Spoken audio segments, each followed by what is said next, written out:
सुशोभित श्री परमहंस महान विभूतियों की सुंदर झांकी को अपने मन मंदिर में बसाते हुए एक बार ऊंचे और मीठे स्वर में मिलकर बोलना जयकारा।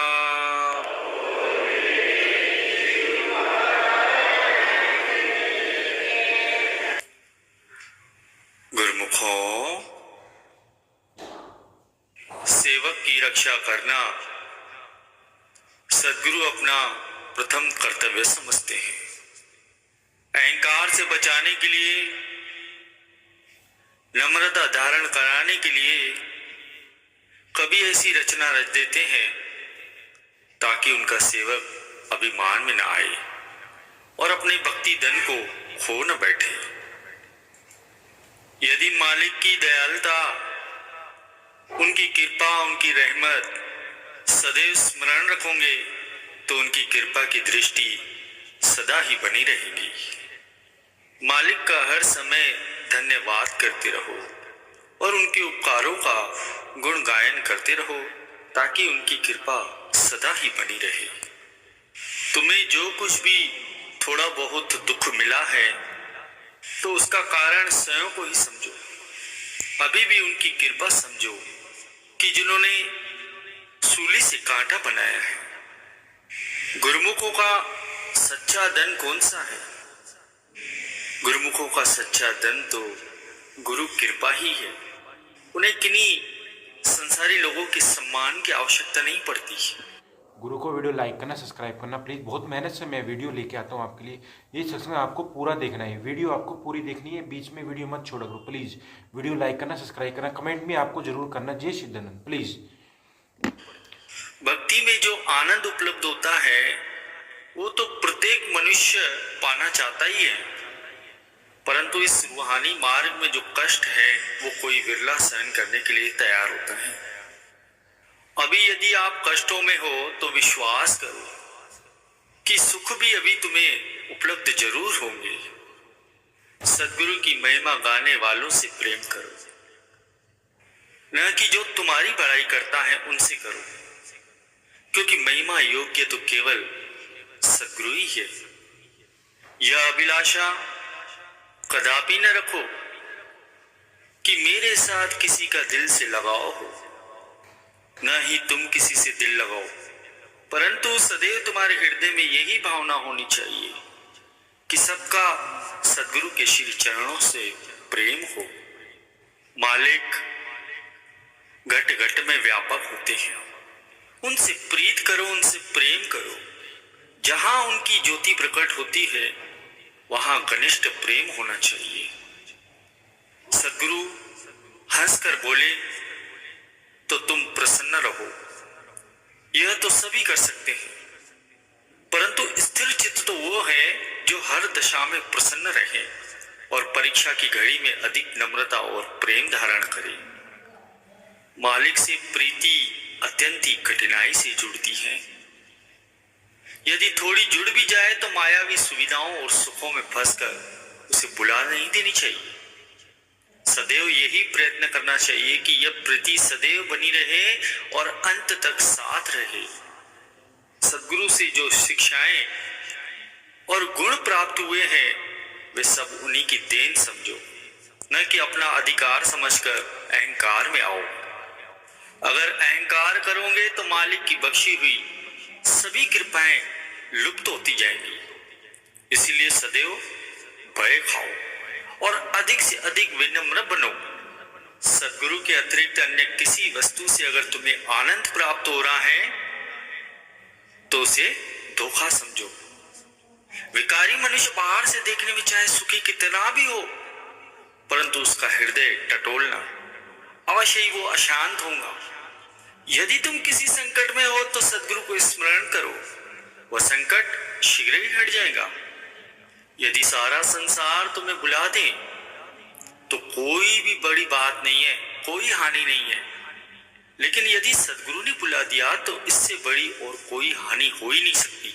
इसलिए भूल कर भी कोई ऐसा काम न करो जिससे सद्गुरु तुम्हें बुला दे।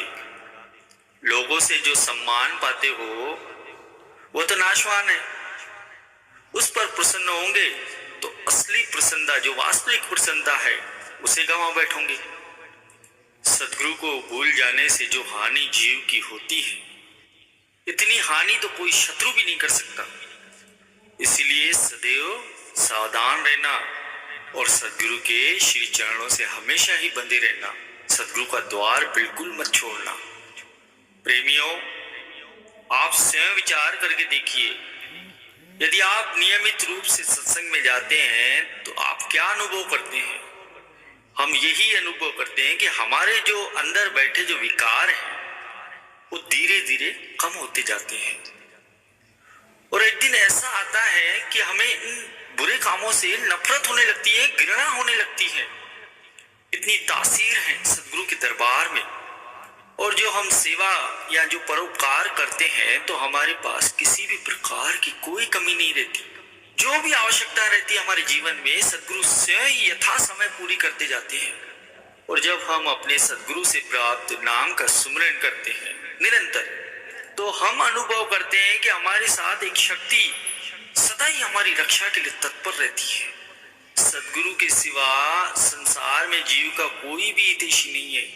इसलिए सदगुरु के श्री चरणों से हमेशा बंधे रहो, उनके द्वार से जुड़े रहो।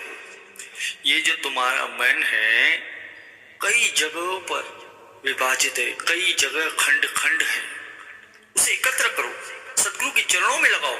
चंचल वृत्ति वालों को आंतरिक शांति उपलब्ध नहीं होती, चाहे वो पूरी सृष्टि के सम्राट ही न क्यों बन जाए। महापुरुष फरमाते हैं कि सदगुरु का उसी सेवक के हृदय में निवास होता है जो सेवक उनके वचनों को अपने जीवन में डालता है। सदगुरु के चरणों में जिसका अटूट प्रेम होता है, उनके हृदय में ही सदगुरु का निवास होता है। सदगुरु से अगर परख वाली आंख ली है तो जो वस्तु जिस वास्तविक भाव की है उसे उस प्रकार से देखो। संसारी प्रीति तो परिवर्तनशील है, परंतु जो सदगुरु का प्रेम है, जो प्रीति है, वो स्थायी है और नित्य ही नवीन है। संसार में रहो परंतु दिल किसी में मत फंसाओ। एक बार फंस गया तो छूटना कठिन हो जाता है। उनकी चिंता बिल्कुल मत करो कि अमुक व्यक्ति हमारे विरोध में है, परंतु यह विचार करो कि सदगुरु के संकेत जो है, उनके जो वचन है, उन पर चलते हो नहीं चलते हो, उन पे अमल करते हो नहीं करते हो, ये विचार करो। सदगुरु तुम्हारे हृदय में विराजमान है तो तुम सच्चे धनवान, सच्चे कुलवान और सच्चे प्रतिष्ठावान हो। यदि तुम समझते हो कि अमुक संबंधी या अमुक मेरा कोई रिश्तेदार है तो तुम्हारे साथ मोह रख रहा है, बड़ा ही मोह है उसके साथ, परंतु ये तुम गलत समझते हो।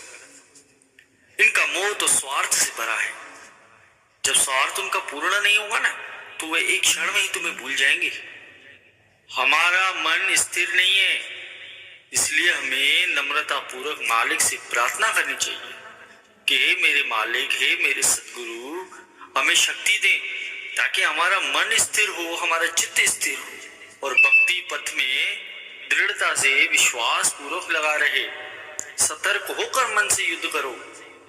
जिस प्रकार लोहा लोहे को काटता है तो उसी प्रकार अच्छे कर्म बुरे कर्मों की जड़ को काट देता है। यदि हमें मालिक नहीं अपनाते तो इसमें हमारी ही गलती है, हमारा ही दोष है, क्योंकि हमने अभी तक मनमत्ती का त्याग ही नहीं किया, जगह जगह अपनी सुरती को फंसा के रखा है। अब यदि भक्ति करना कठिन है तो 84 भोगना भी सरल नहीं है, वो तो इनसे ज्यादा कठिन है।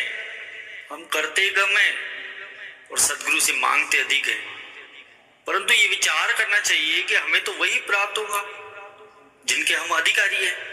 इसलिए सदैव ही निराश रहते हैं, अप्रसन्न रहते हैं कि हमको कम मिला, हमको मिल ही नहीं रहा। अरे उतना ही मिलेगा जितने तुम अधिकारी हो। कभी कभी हम परोपकार करते करते रुक जाते हैं, हमारे विचारों के अनुसार कोई नहीं चलता, क्या करें, परंतु ऐसा नहीं होना चाहिए।